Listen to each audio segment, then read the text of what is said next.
Your success is not contingent on how happy you are, how energetic you are, or how excited you are, because you are a CEO. And that means all of you is required in this business. You're listening to the From Imposter to Empowered podcast. I'm your host, Jill Perrick, a business and mindset coach who specializes in imposter syndrome. If you feel like you're not as smart, capable, or worthy as you actually are, and that someone is going to find you out, then you've come to the right place. I went from being a struggling government worker, working my coaching business on the side, but feeling unworthy and burnt out, to making multiple six figures helping women overcome imposter syndrome so they too can sign clients, make bank, and have the business or career of their dreams. I am nothing special. I have a stuttering disability, ADHD, and I struggle with anxiety and depression. So if I can learn how to feel good enough and overcome my inner imposter, then so can you. Let's dig in. Hey y'all, welcome back to the From Imposter to Empowered podcast. I'm your host, Jill Perrick, and when you're listening to this, I am actually on my honeymoon. I'm in an infinity pool somewhere in Mexico, enjoying the fuck out of my honeymoon with my new husband. I hope that you love this episode this week because it is punchy. It is very punchy. Whenever I have episodes like this, it usually comes from me like seeing something online or having a call with a client where I really drove it home for them. I can be extremely direct, extremely bold, and I honestly think that it's a coach's job to call out your client's ego, to call out the things that you're seeing, even if it potentially pisses them off. I've had numerous occasions where there are coaches and mentors that I've worked with who have called me out on things, of course, with trust and of course with love, because here's the thing, if somebody is calling you out and there's not that foundation of trust, this is the reason why relationships are so important when it comes to you and your clients. If the trust is not there, it can be really hard to communicate to your client what you need to communicate to them because that trust isn't built. So let me just say that whenever I am really direct and honest with the client, it's always with support and love in a supportive way and always aimed at calling them into their power and calling them to their highest self, right? It's not to crap all over them. It really is calling them into their highest self because that is my job. It's my job as their coach to not just see you where you're at, but to instead see your potential and help you get there. So let's talk about pushing. Let's talk about hustling, because you would think that this is a dirty fucking word in the online space because of how people have really glorified this soft girl era, the calm girl era.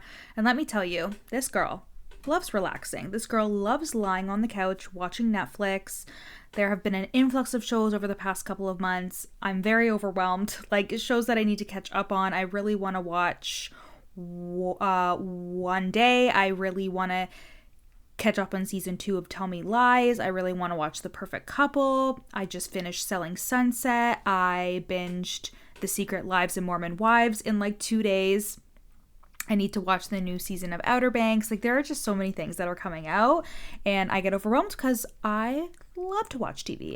I love to sit on the couch after a long week, and I love to do some gardening. If you know what that means, then you know what that means. And I love to just like chill and watch TV. So I'm not saying that you can't rest, right? You need to relax your nervous system. You need to learn how to rest and recharge. You guys know that I'm a nervous system regulation girly. I'm all about healing. I do breath work every single month with my clients. I have subconscious resources for my clients so they can heal, work through their emotional reactions, grow their emotional intelligence and resilience. And still, I think that the online space is notorious for not being able to see two sides of the spectrum and how they work together. It's kind of like that masculine and feminine energy. In business, everybody needs both. And this is not at all about gender. This is about energy. This is about the fact that if you do not have a natural balance of masculine and feminine energy in your business, you're going to feel unbalanced and things are going to be unbalanced because you need them both. You need the feminine flow, you need the openness, you need that trust in yourself, you need that power that comes from the feminine flow without restriction, but you also need the masculine. You need the structure, you need the leadership, you need that order. And I've always been very, very masculine, and it wasn't until I started incorporating the feminine and really learning how to balance them both that I started to feel really good inside of my business, like I knew what I was doing and I wasn't burning out at all. I was so on top of things but did not feel overwhelmed. I didn't feel stressed. I didn't feel behind. I never had those feelings of not being good enough, etc. once I tapped into that feminine side of myself and feminine side of the business as well. So today I want to talk to you more about the hustling side of things, about the pushing side of things, because there are a lot of instances where people are just not pushing themselves inside of their business. They're not challenging themselves. And a part of growing a business and really seeing things through and taking risks is all a part of being an entrepreneur. So the example that I want to give you today is working out. Okay, so I'm somebody who works out because I know that it's good for me. I know it's important to work out. Honestly, I need to add some structure and routines into the week because I work from home. So it's so healthy for me to be able to get up, get ready, go to a workout class. It gets me out of the house because, again, I'm a certified homebody. Like, I could stay in my house forever. There was a time where I had my Peloton. I did give it to my parents, so they have it for now. But when I had it, I did not leave my house for like a week and a half in the wintertime because I literally didn't need to. Like, I have a Chihuahua. Hugo can't go for walks in the snow. He gets too cold.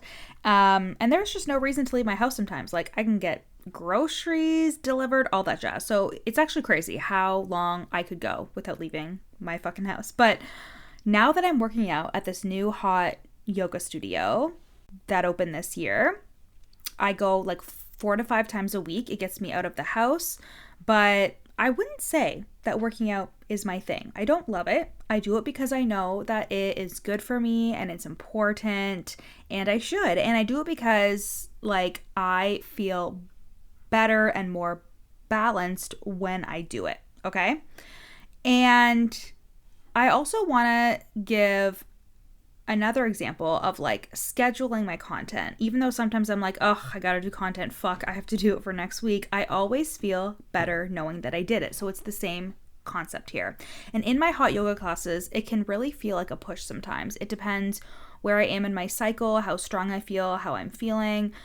And whenever I push myself past that point of I need to get out of this pose or I need to relax right now, I push through, even if it's just 1% longer, even if I hold the pose for like a little bit longer. And I do that because it's a mental game. And a lot of people don't. A lot of people will see it as I can't hold this pose any longer, and they give in before their actual physical self gives in. They give in because their brain is telling them to give in. And the same thing will go for your business. You can push yourself to the point of, I am putting the work in. I'm creating this Instagram story to sell. I'm going to say something that's a little out there for me, but I know that the more I say it, the more I'll get comfortable with saying it. Okay, so for example, me sharing my income online was something that was not super comfortable for me. And to be honest, it still can be kind of like, am I flaunting this?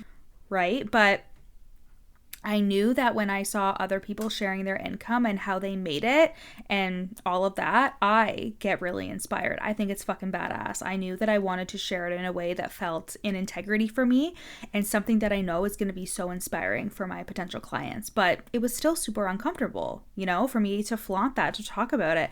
But the more I did it, the more I realized how it's just not that big of a deal. Like, no one gives a fuck. But I needed to push past that point of I don't need to say this, or I don't need to do this, or this is a little bit uncomfortable. There are so many things now in our everyday lives that we have access to that can push away discomfort, right? That can truly stop us from needing to feel anything at fucking all, you know, like anything at all. We can self-medicate, we can avoid, we can scroll, we can distract ourselves to no end. And this is actually a fawning response, a freeze response to taking risks, to doing things that feel uncomfortable. But the more you push past that feeling of, I can't believe I'm doing this, I can't believe I'm saying this, I'm doing this thing that I've never done before, like going live, selling hard on your Instagram stories, asking a client if they're going to resign, or investing in the coach whose content you can't stop consuming, even though the investment feels like a stretch, right? And every time you do this, you give yourself a confidence boost. I was talking about planning your content and scheduling your content a bit earlier, and it seems like such a minor thing, but when you actually do it, you feel so good and organized. You feel like you don't need to expel any creative energy that day because you already have something going out, a piece of content that's going out, and you don't realize how that can impact the longevity of your business. You don't realize how that can impact the confidence that you feel. even if it feels like it's a bit of a stretch for you to schedule your content and it's going to take you a little bit more time and you're like convinced you don't have the time. And I know more than anybody that there are some weeks where, again, depending on my cycle, depending on how I'm feeling, it can be hard to get that content done because it's like a couple reels or 4 posts and emails, and it can feel like a lot. And depending how good you are with your mindset and your self-talk, getting that stuff done is not always a walk in the park. But the resilience that you will build and the more effective you will be, the more results you will see in your business when you learn how to push past that point of I'm uncomfortable or I need to stop now. And again, if we take it back to the example of working out, you will figure out the difference between pain and just discomfort by doing this. When I'm in yoga, there are certain things that I know are going to actually cause me pain and potentially lead to an injury versus this is just uncomfortable, right? Holding a certain pose is uncomfortable, but holding a different pose, I'm like, oh, this really doesn't feel good on my knees or something like that, right?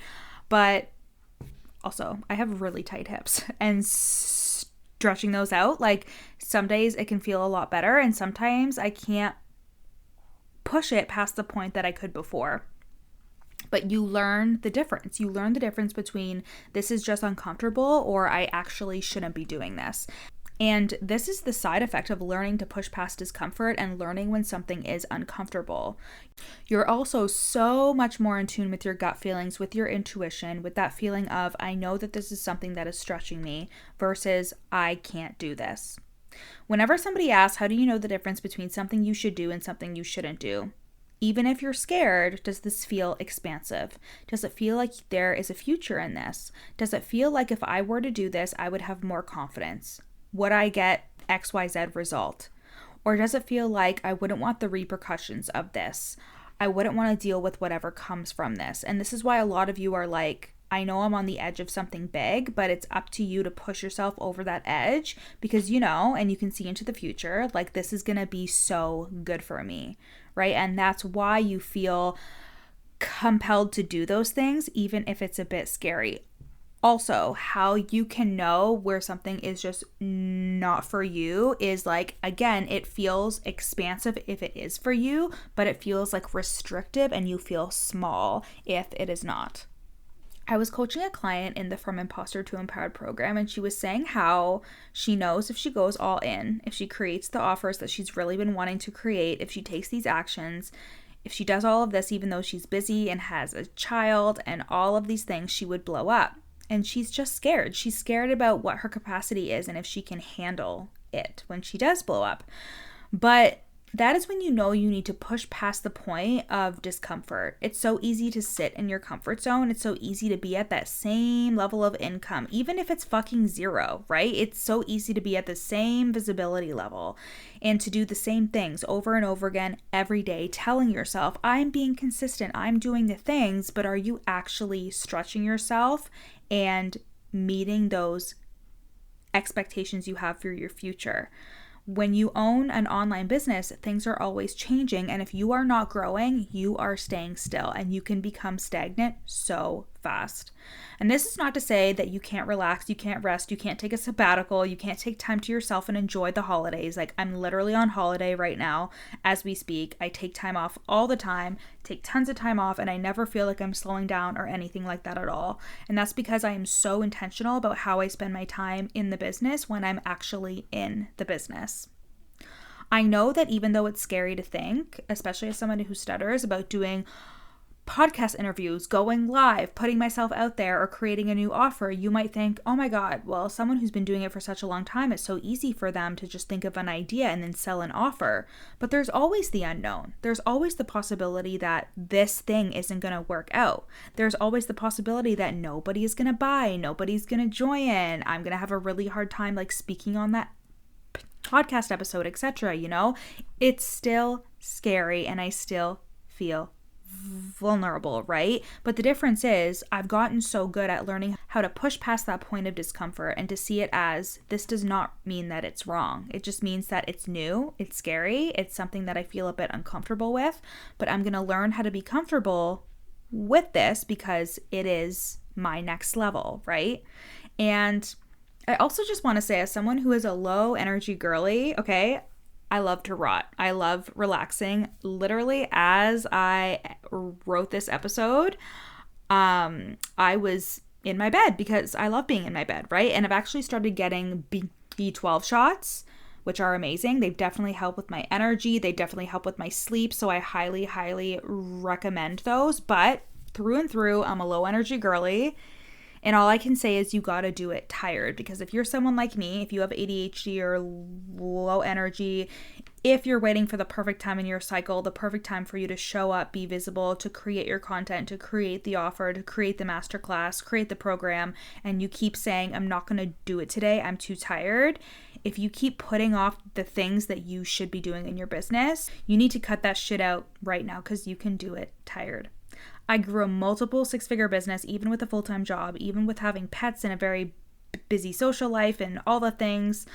I don't have any children yet, so I get it. It's a different kind of tired, but you can still do it tired. You can do it on low energy. You can do it on low sleep. You can do it. You can do it. You can do it. You can do it. Because the thing is, it becomes a part of your life, right? It's not just something that you start and stop. And if you have that attitude, we talk about this in my consistent bitch masterclass, only allowing yourself and your business to thrive when you're in a perfect mood, when you feel good, that's only going to set you up for failure, right? Like that is going to get you starting and stopping all of the time. You can do it tired. You can do it uncomfortable. You can do it when you don't feel 100%. You can do it when you're in a bad mood, because your success is not contingent on any of that.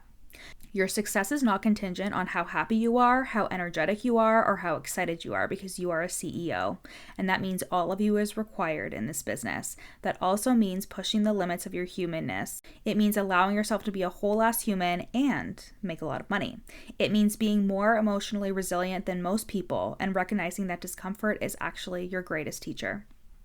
You can push a little bit harder. You can hustle a little bit if it's going to create the life that you've always wanted, if it's going to create the business that you've always wanted. I am so grateful to the version of me that was working full time and would come home and work on the business, because even though she was figuring out her mindset, she was figuring out her emotional regulation, she was figuring out how to be a good business owner, she pushed through even when she had a lot of doubt and was unsure of herself, because she could see the bigger vision. And that's what I want for you. I want you to see the bigger vision for yourself. I want you to see your highest self on the other side of things. And sometimes that means pushing. Sometimes that means hustling. Sometimes that means just getting the job done, because your future is worth it. You are not special, my love. You are not special, which means that there is nothing written in stone that says you can't be successful. And the most successful people in the online space, my most successful clients, it's not that they are more special than anybody else. It's not like they have some unique skills that other people don't. It's because they are willing to do what it takes. They're willing to do the mindset work. They're willing to check their ego. They're willing to put the work in. They're willing to invest in themselves. They're willing to do what it takes. And you have that. You just need to activate it. I hope this was everything that you needed to hear. If it's something you already do and just needed reinforcement, I hope this fired you the fuck up. And if this is something you really needed to hear because you know you need to step into it, again, I hope it fired you the fuck up. I am so excited for November, you guys. I'm doing a big Black Friday sale when that time comes around, so make sure you follow me on Instagram at YourCoachJill. And if you head there now, you'll probably catch some content from Mexico, so come over there and see that, okay? I love you guys so much, and I'll see you next week in November. Hey babe, thank you so much for listening to this episode. Screenshot it and put it on your stories and tag me at Your Coach Jill. And if you really love me, you'll rate and review the podcast. And if you screenshot it before you submit the review and send it to me, I will send you a free gift on me. If you want to take this work deeper, come and work with me in the From Imposter to Empowered program or the Real Deal Mastermind. And finally, if you want just a snippet of my work to feel what it's like to be in my world, then you need to buy my best-selling book, You're Not Special, and you can get that on Amazon. I love you guys so much, and I'll see you next week.